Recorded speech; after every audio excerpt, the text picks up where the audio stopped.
The afternoon sun beat down mercilessly on the Walker Ranch, a relentless hammer of heat that bleached the color from the sky and baked the sprawling Texas landscape into shades of ochre and dust. Long, distorted shadows stretched from the mesquite trees and corrugated metal sheds, offering the only respite from the oppressive glare.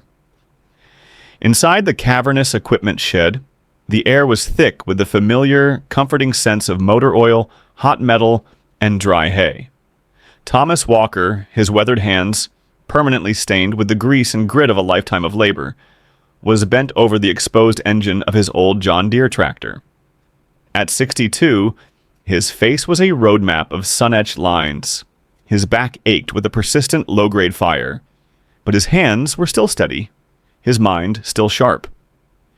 He'd learned long ago that self-reliance wasn't just a virtue on a ranch. It was a necessity. Doing the maintenance himself saved money he couldn't afford to waste, and, more importantly, it kept him busy. It filled the hours, quieting the relentless hum of memory and loss that had become the background noise of his life. The ranch had fallen into a profound quiet over the past 9 years, a silence that felt heavier and more profound than the mere absence of sound. It was the absence of her. Savannah? Her laughter used to echo from the stables. Her voice calling to the dogs used to carry on the wind. The rumble of her pickup truck was a daily rhythm now gone. The silence she'd left behind was a physical presence, a weight that settled in the empty rooms of the main house and in the hollow space in Thomas's chest. He was tightening a fan belt, his knuckles scraping against the engine block, when a sound broke the afternoon stupor, the distinctive crunch of tires on the long gravel driveway. It was a sound he hadn't heard in years, not from that type of vehicle. Looking up, squinting through the wide open door of the shed, he saw a Brewster County Sheriff's patrol car kicking up a plume of fine white dust as it rolled to a stop in front of the main house. Thomas's heart gave a single hard thump against his ribs. He grabbed a greasy rag from his back pocket, wiping his hands with a practiced, futile motion. It had been an eternity since law enforcement had come calling about Savannah's case. In the first year, their visits had been a painful, regular fixture. Deputies, detectives, even the sheriff himself bringing solemn faces and empty updates. By year 3, the visits had trickled to a stop, the case officially relegated to the cold, dusty archives of forgotten tragedies. Thomas walked out of the cool dimness of the shed into the blinding alpine sun, the sudden change in light making him squint. 2 officers stepped out of the patrol car. One was a man he recognized, Deputy Martinez, a decent man with kind eyes who had been on the force for years. The other was a younger officer, his uniform crisp and his face unfamiliar, betraying a nervous energy. "Afternoon, officers," Thomas called out, his voice raspy from disuse. He continued to work the rag between his fingers, a nervous tick he couldn't suppress. "What brings you all the way out here?" Deputy Martinez removed his wide-brimmed hat, holding it respectfully in front of his chest. The simple gesture sent a jolt of pure dread through Thomas. It was a gesture of sympathy, of delivering bad news. That was never a good sign. "Mr. Walker," Martinez began, his tone formal and somber, "we need to talk to you. We found something." Something? Thomas felt his chest tighten, the air suddenly feeling thin and hot in his lungs. 9 years of silence, and now this. The word hung in the air, full of terrifying possibilities. "We believe we found the truck, sir," Martinez said, his gaze unwavering. "The pickup truck your daughter was using the night she disappeared." A short, sharp, sarcastic laugh escaped Thomas's lips before he could stop it. It was a brittle, ugly sound. "After 9 years, you found her truck? Where'd you find it? At the bottom of the Rio Grande with 100 others?" The bitterness of a decade of frustration and unanswered questions poured out of him. The officers exchanged a look, A quick, meaningful glance that only heightened Thomas's anxiety. Martinez's expression remained deadly serious, his face a mask of professional gravity. No, sir. It was buried, deep in the ground, out in the desert just outside the Terlingua ghost town. Buried? Thomas shook his head, the word refusing to compute. It sounded like something from a movie. A fantastical, impossible notion. The desert was vast, unforgiving, but to bury a whole vehicle? That's impossible. You're telling me someone buried an entire pickup truck? The younger officer, eager to contribute, spoke up. An oil drilling crew found it, sir. From Permian Drilling, they were setting up a new drilling station at an old, disused site. When they started drilling to reopen the old well, they hit metal. Turned out to be your daughter's truck, pushed into the old well shaft and covered over. Thomas stared at them, the grease rag falling from his numb fingers to the dusty ground. The sheer absurdity of it was overwhelming. A tidal wave of disbelief. A truck buried in an oil well. But the grim, unwavering expressions on the officers' faces told him this was no joke, no mistake. This was real. I can hardly believe that nonsense, he muttered, but his voice had lost its defiant edge, replaced by a tremor of shock. We need you to come with us, Mr. Walker, Martinez said, his voice softening with genuine sympathy. We need you to officially identify the truck. Confirm it's the one Savannah was driving. It's a crime scene now. It's evidence. Thomas nodded slowly, his mind a maelstrom of racing thoughts, questions, and a dawning, terrible hope mixed with fear. Let me secure things here. He turned, his movements stiff and automatic, and called out toward a nearby pasture where his ranch foreman, Manuel, was mending a fence line. Manuel, I need you to watch the place. I've got to go with these officers. Manuel, a sturdy man whose loyalty was as solid as the land itself, jogged over, his brow furrowed with concern, as he took in the scene, Thomas's pale face, the police car, the somber officers. Everything okay, boss? They found Savannah's truck, Thomas said, the words feeling foreign and heavy on his tongue. I'll be back when I can. Thomas climbed into the back of the patrol car, the vinyl seat hot against his work pants. The door closed with a solid, final-sounding thud, sealing him in with his spinning thoughts. The drive to the site took nearly an hour and a half, a silent journey that wound through the sparse, beautiful and brutal desert landscape he knew so well. Every mesa, every arroyo, every cluster of ocotillo was a landmark tied to a memory of his daughter. As they approached Terlingua, a ghost town clinging to its history on the edge of Big Bend, he could see the activity from a distance. A cluster of vehicles, state police cruisers, sheriff's department SUVs, and heavy-duty oil company trucks were gathered around what looked like a significant drilling operation, a modern intrusion on the ancient landscape. When they arrived, Thomas was struck by the organized chaos of the scene. The air vibrated with the low thrum of generators and the murmur of hushed, serious conversations. Authorities and oil workers moved with purpose inside a large perimeter sectioned off with bright yellow crime scene tape. At the very center of it all, suspended by heavy chains from the boom of a massive crane, sat a pickup truck. It was rust-stained, caked in dirt and caliche, a relic unearthed from a subterranean tomb. Behind it, gaping like a wound in the earth, was the massive hole where the drilling equipment had broken through into the truck's cab. Thomas stepped out of the patrol car, his legs feeling unsteady on the sandy, rock-strewn ground. A man in a crisp suit, looking out of place amidst the dust and machinery, approached them. It was Detective Rodriguez from the state police, a man whose face Thomas remembered from the early, frantic days of the investigation. Mr. Walker, Rodriguez said, extending a hand.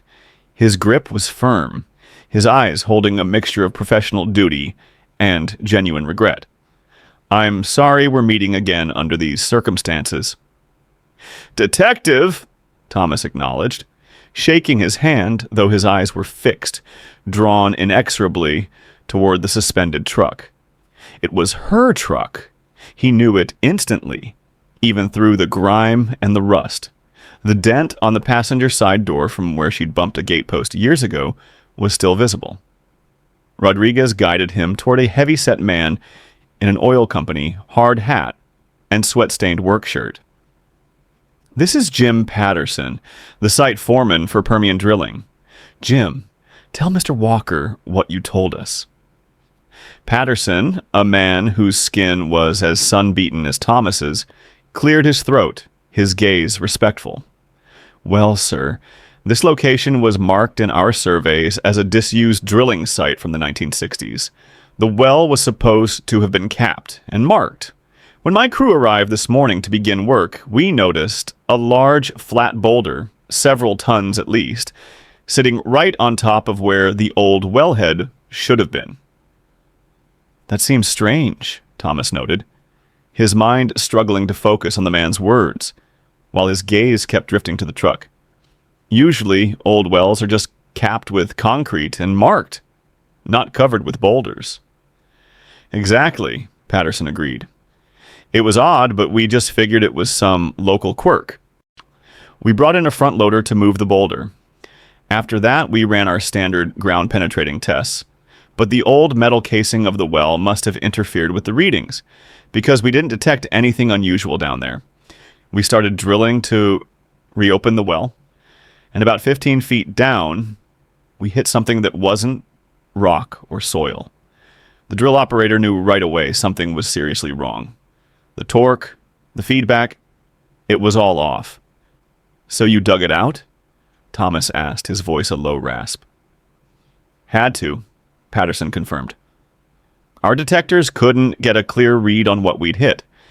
It took us the better part of 3 hours with the excavator to carefully dig around it. Soon as we saw the glint of a fender and realized it was a vehicle, we shut everything down and called the authorities.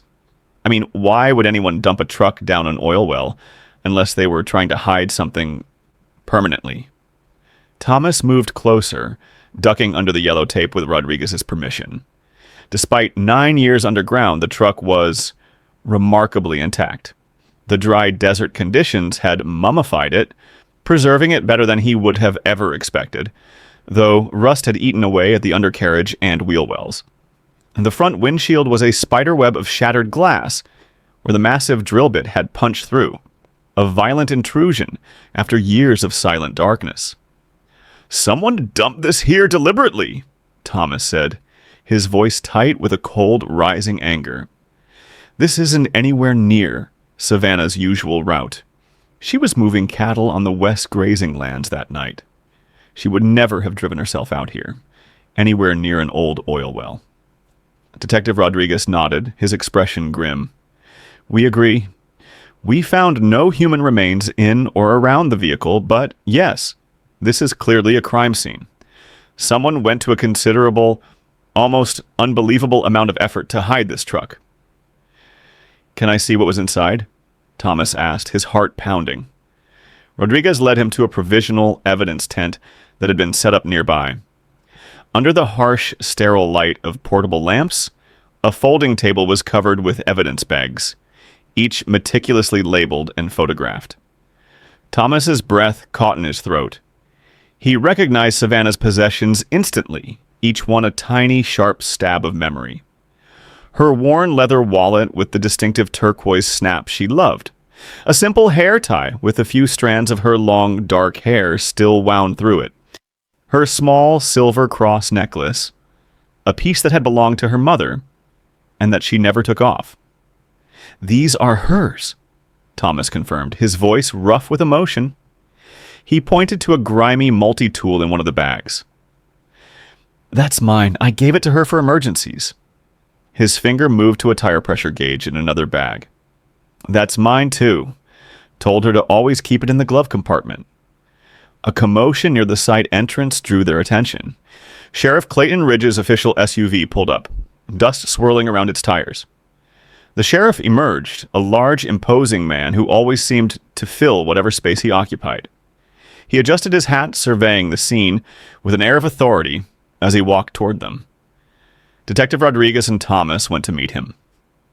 "Sorry I'm late," the sheriff said, slightly out of breath. "Got held up at a traffic accident out on Highway 118. Nasty 3-car pileup. Had to wait for the state troopers to arrive and take over the scene." "It's okay, we're just getting started," Rodriguez said.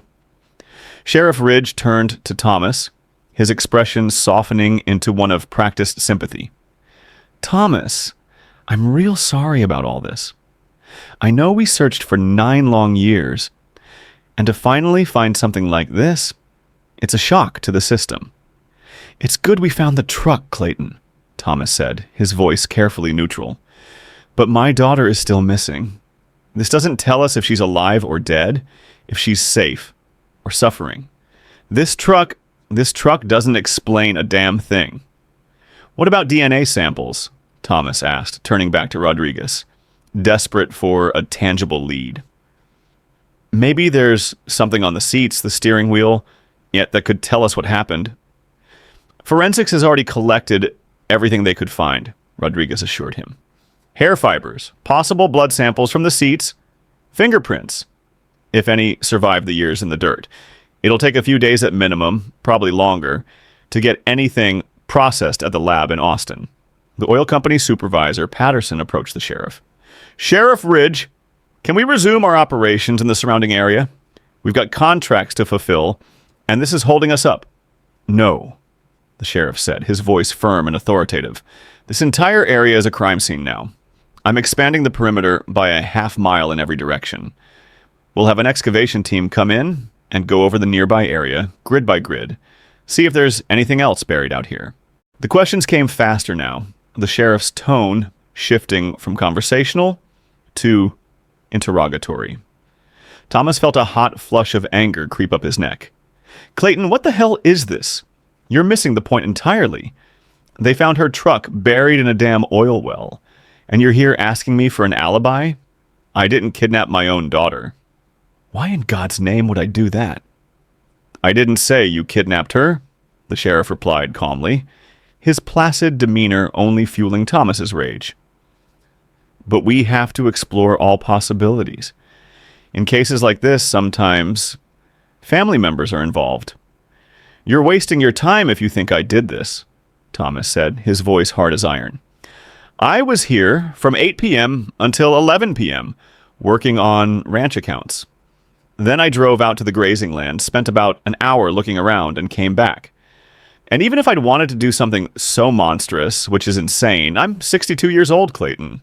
You think I could single-handedly bury a 2-ton pickup truck under tons of desert sand in a single night, without anyone noticing, without leaving tracks, without being seen?"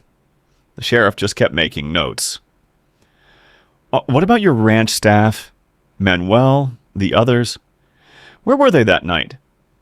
Thomas slammed his hand down on the desk, the sound echoing in the small room. "Now you're suspecting my whole damn ranch. Manuel has been with me for 20 years. The other hands are good, hard-working men." "I'd like to question them again," the sheriff stated, his tone flat. "With all due respect, Sheriff," Thomas began, but the sheriff cut him off. "I don't respect what you're doing right now," Thomas snapped, his control finally breaking. He leaned forward, his eyes blazing. "You're wasting precious time that should be directed at real leads. You want to do something useful? Pull the traffic CCTV footage from around Terlingua and the nearest towns from that night 9 years ago. Look for heavy trucks, excavation equipment, something that could move enough dirt to bury a pickup. That's an actual lead." Sheriff Ridge shook his head slowly. "At this phase, that's not necessary. And we will need to coordinate with the Terlingua department. I know how to do my job, Thomas." "Do you?" Thomas stood up, his chair scraping loudly against the floor. "Because, from where I'm sitting, it looks like you're more interested in pointing fingers at a grieving father than finding out who actually buried that truck." The sheriff stood as well, closing his notebook with a soft click. I'm following procedure. Then follow it somewhere else. Check those traffic cameras. Talk to the oil company about who knew that well was there. Do some actual goddamn investigating. Thomas moved toward the door, his message clear. We're done here. If you want to talk to me again, it'll be at the station, with Detective Rodriguez present. He walked the sheriff out of the house and stood on his porch, watching as he got into his SUV. They didn't shake hands or exchange any further pleasantries. The sheriff's tires kicked up a cloud of angry dust as he drove away, leaving Thomas standing on his porch, his fists clenched so tightly his knuckles were white. The man who was supposed to be helping find his daughter, the man he'd known for decades, had just treated him like a prime suspect. After 9 years of agonizing silence, they finally had a real, tangible lead, and Clayton Ridge wanted to waste time interrogating him instead of pursuing it. After the sheriff's SUV disappeared down the long ranch road, Thomas stood on his porch for a long moment, the righteous anger slowly giving way to a profound weariness. He glanced at the clock, visible through the living room window. 4 p.m. The afternoon heat was still oppressive, and his throat was parched. His stomach rumbled, reminding him he hadn't eaten since a quick breakfast that morning, a lifetime ago. He walked over to the equipment shed, where Manuel was still working, organizing tools with a quiet diligence. I'm heading out for a bit, Manuel, Thomas called out. You guys know what needs doing. Manuel looked up, his face etched with concern. You okay, boss? Just need to clear my head, Thomas said. I'll be back later. Thomas climbed into his own dusty pickup and headed toward town. As he drove, a bitter, sarcastic laugh escaped him. The sheriff suggesting his ranch hands might have helped him bury Savannah's truck. The absurdity of it was galling. The dusty Spur Tavern sat just off the main road, a 15-minute drive from the ranch. It was a local institution, a no-frills watering hole that opened at 4 p.m. sharp for the ranchers and oil workers getting off their shifts. Thomas pulled into the gravel parking lot, noting only a handful of vehicles there at this early hour. Inside, the blast of Arctic air conditioning was a blessed relief. The tavern was dim, smelling of stale beer and disinfectant. Thomas took a seat at the long wooden bar, nodding to Jake, the bartender, a man who seemed to have been born behind that very counter. Whiskey neat, and whatever sandwich you've got ready, Jake, Thomas said, his voice gravelly. Jake nodded, his expression sympathetic, and glanced up at the small TV mounted in the corner. The local news was on, showing helicopter footage of the drilling site, the camera zooming in on the surreal image of Savannah's truck being lifted from the hole. Tom, I saw the news. Is that really... Please don't ask, Jake. Thomas cut him off, his tone sharper than he intended. I've got enough of a headache. Just came in here to quiet things down. Jake, understanding, raised his hands in a gesture of peace and reached for the remote, changing the channel to a sports recap. Hey! A voice called out from a booth in the back. I was watching that. Sorry about that, Jake said quietly to Thomas, looking embarrassed. The man who'd complained got up from his booth and moved to the bar, taking a stool 1 seat over from Thomas. He was younger, maybe in his mid-40s, with the weary, road-worn look of someone who'd driven a long way.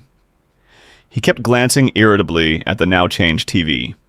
Thomas studied him while sipping the fiery whiskey. The man was clearly invested in the news story, which seemed odd for a stranger. After a moment, Thomas decided to break the ice. You from around here? Don't think I've seen you before. The man turned, seeming grateful for the conversation. No, just got in. Drove down from New Mexico.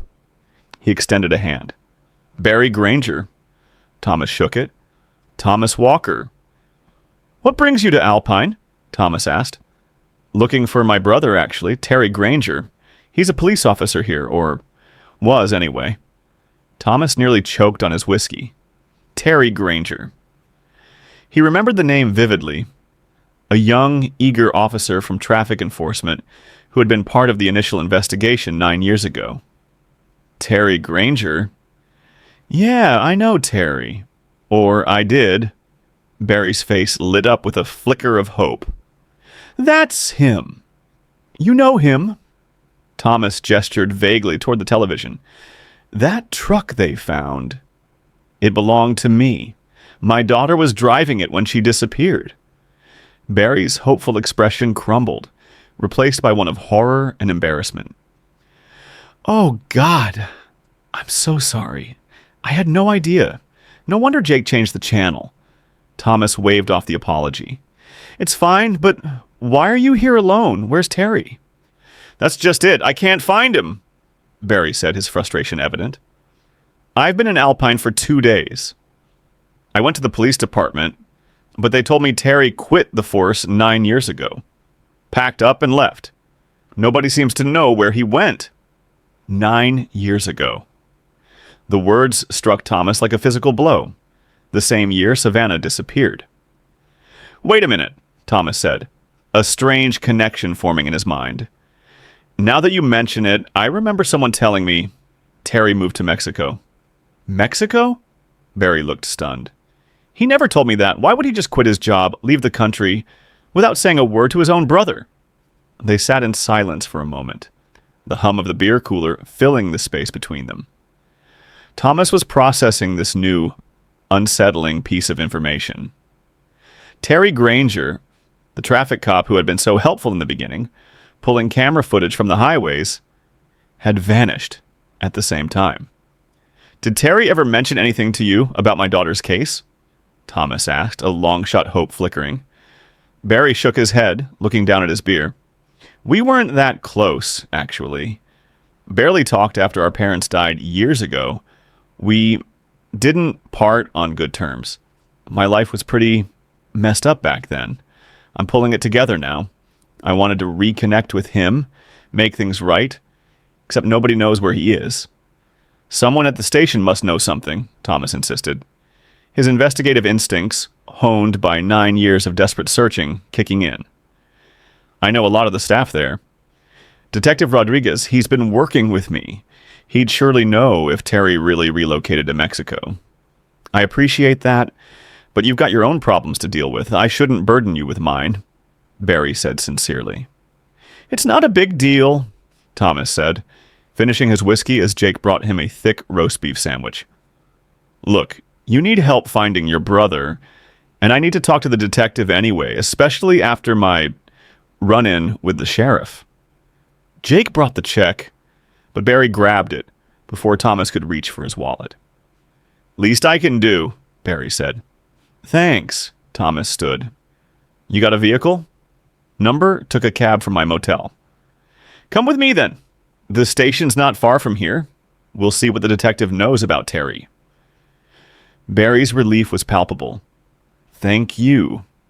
Really? They left the cool darkness of the bar together, stepping back out into the sweltering late afternoon heat. As Thomas unlocked his truck, a nagging, insistent feeling tugged at him. Terry Granger's abrupt departure, so soon after Savannah vanished, felt like more than just a coincidence.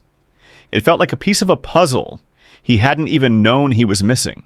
The Alpine police station was a modest, functional brick building that had served the community since the 1970s. Thomas pulled into a visitor parking spot, noting that the lot was much busier than it had been earlier. He and Barry walked through the glass doors into the lobby. The front desk was staffed by Officer Patricia Hernandez, a woman Thomas had known since she was a rookie. She looked up from her computer, her professional smile faltering slightly when she recognized him. Mr. Walker, back again today. Patricia, I need to see Detective Rodriguez. Is he in? She glanced at her computer screen. Actually, he stepped out about an hour ago. He's coordinating with the forensics lab. But I can contact him if you need to speak with him urgently. Thomas gestured to the man standing beside him. This is Barry Granger. He's looking for his brother, Officer Terry Granger. I'm trying to help him out. Patricia's expression shifted to one of practiced recognition as she looked at Barry. Oh, yes, Mr. Granger. You came by yesterday asking about Officer Granger. She spoke with a rehearsed patience that grated on Thomas's nerves. As I told you then, sir, we don't have any forwarding information for him. He resigned from the department 9 years ago. I know, Barry said, his voice laced with frustration. But I was hoping maybe someone could tell me more. About when he quit, where he moved to. Patricia shook her head sympathetically. The only people who might have that kind of information would be Detective Rodriguez or Sheriff Ridge. They were both here when Officer Granger left. Thomas felt his jaw tighten at the mention of the sheriff, the memory of their heated exchange still fresh and bitter. Still, he had to ask, is the sheriff in his office? He hasn't returned from that traffic accident yet, but he should be here any minute. He usually doesn't stay away from the station for too long, especially with everything going on today. Barry touched Thomas's arm. Look, you've troubled yourself enough on my account. Let's go. I'll handle this on my own somehow. But Patricia was already pointing through the large window that looked out onto the parking lot. Actually, that's him pulling in now. Told you he wouldn't be long. Thomas and Barry moved toward the door to intercept the sheriff. Through the glass, they watched as Sheriff Ridge's SUV pulled into a reserved spot just a few spaces down from Thomas's truck. They stepped outside into the oppressive heat, expecting the sheriff to emerge immediately. But he didn't. They could see his silhouette through the tinted windows. He was on a phone call, his hand gesturing animatedly. They stood awkwardly by the station entrance, waiting. Maybe we should wait inside, Barry suggested after a minute had passed. I need to grab something from my truck anyway, Thomas said. My phone charger. Battery's been dying all day with all these calls. He walked across the hot asphalt, fishing his keys from his pocket. The sheriff's SUV was parked with its windows cracked slightly for ventilation. And as Thomas passed behind it, he could hear the sheriff's voice carrying clearly on the warm, still air. He tried not to eavesdrop, but the words were sharp and distinct. Handle it! Handle it quickly! The sheriff was saying, his voice low and urgent. A pause. Bones? Yes, find the bones. Thomas fumbled with his keys, trying to focus on his own truck. The sheriff was probably just discussing another case. The man had a whole county to manage. No, I'm not leaving town, the sheriff's voice continued. Okay, fine. The voice from the car's speaker system was much harder to make out. Just a tinny, indistinct male voice responding. Thomas felt a pang of embarrassment for the sheriff. The man probably didn't realize how well sound carried from his vehicle. He'd have to mention it to him discreetly later, for privacy's sake. Thomas opened his truck door and reached for the phone charger in the center console. He was about to head back to the station when more words drifted from the sheriff's vehicle. Words that stopped him cold. Not Terry Granger. No one cares. Don't worry. New guy in the office. Yes. Thomas froze, his hand still on his truck door. Terry Granger. Why was the sheriff discussing Barry's missing brother and saying no one cares? The sheriff's engine suddenly roared to life. Thomas looked up to see the SUV backing out of its spot. Barry was jogging toward him from the station entrance. Is that the sheriff? He's leaving again. Thomas's mind raced, the fragments of the conversation swirling into a sickening pattern. The sheriff discussing bones, telling someone to handle it quickly, and then Terry Granger's name. None of it sat right. Get in the car, Thomas said urgently, his voice low. What? Why? I think I overheard something I wasn't supposed to. Just get in. Barry didn't argue further. They both climbed into Thomas's truck, and he started the engine, pulling out of the parking lot just as the sheriff's SUV turned onto the main road, heading away from town. What did you hear? Barry asked as they followed at a discreet distance. Your brother's name, Thomas said, his hands gripping the steering wheel so tightly, his knuckles were white. The sheriff was talking about Terry Granger. He said, He said no one cares about him. Barry's face went pale. What else? Something about bones and telling someone to handle something quickly. Thomas kept his eyes fixed on the sheriff's vehicle up ahead. Barry, I don't like this. Your brother vanished around the same time my daughter did. The sheriff shows up at my house today, basically accusing me of kidnapping my own kid, and now he's having secret coded conversations about your brother. Something is seriously wrong here. They drove in a tense, heavy silence, both men processing the terrifying implications of what Thomas had overheard. Thomas kept a careful distance, letting a couple of cars get between them, trying to blend in with the sparse evening traffic. The sheriff was pushing the speed limit, weaving through the few other vehicles on the road with an urgency that solidified Thomas's growing suspicions. He's driving like he's late for something important, Barry observed, his hand gripping the door handle. Or trying to get somewhere before someone else does, Thomas muttered. I'm going to try calling him, Thomas said, pulling out his phone while keeping one hand on the wheel. He found the sheriff's number and dialed.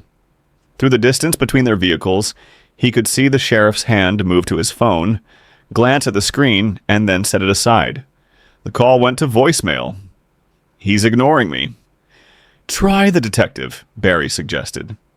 Thomas hit Rodriguez's number, switching to speaker as the call connected. Thomas, the detective answered, his voice sounding tired. I assume you're calling about the drilling site. We're processing the evidence as fast as we can. No, Thomas interrupted. Actually, I need to ask you about something else. Do you remember Officer Terry Granger? There was a long pause on the other end of the line.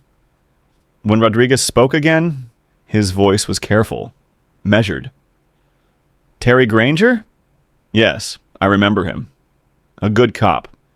He moved to Mexico about 8 years ago, maybe a little less. It was quite sudden. Barry leaned toward the phone. Detective Rodriguez, this is Barry Granger, Terry's brother. I came here looking for him. Everyone keeps saying he went to Mexico, but that just doesn't make any sense. It's not like him.